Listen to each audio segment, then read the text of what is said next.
FORA.tv. The world is thinking.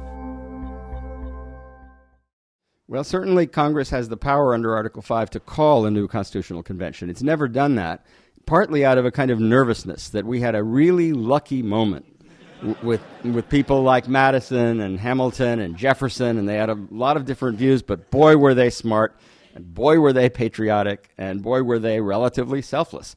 I mean, they were operating not out of interest groups and lobbying and self-interest, and there was, I mean, sure, there were different interests represented and different class views, but it was a really lucky moment. And we ended up with a constitution that is the longest continuous constitution in the history of the world. Calling it continuous may be a bit of a sleight of hand, because in a sense we got almost a new constitution after the Civil War, though many of the original structural provisions remained.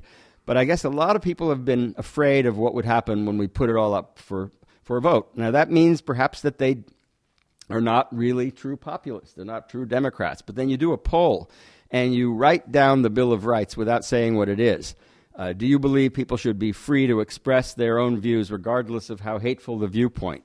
Hell no, say a significant number of people. Do you believe in the First Amendment? Oh, yes, of course we believe in the First Amendment. Do you believe that the government should have to get warrants before searching the homes of suspected terrorists? Of course not, would say a substantial number of people.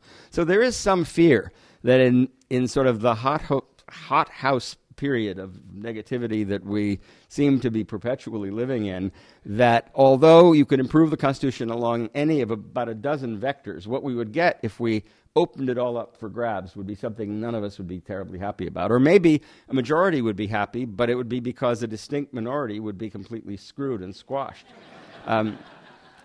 So count me not a pure and perfect populist. I mean, I think that a constitution that evolves over time and represents a more gradual rethinking of the process rather than a new convention and a free-for-all is a lot better. Jefferson, it is true, believed that we should have a revolution every now and then. It would be good for us. But, you know, he didn't have AK-47s to deal with.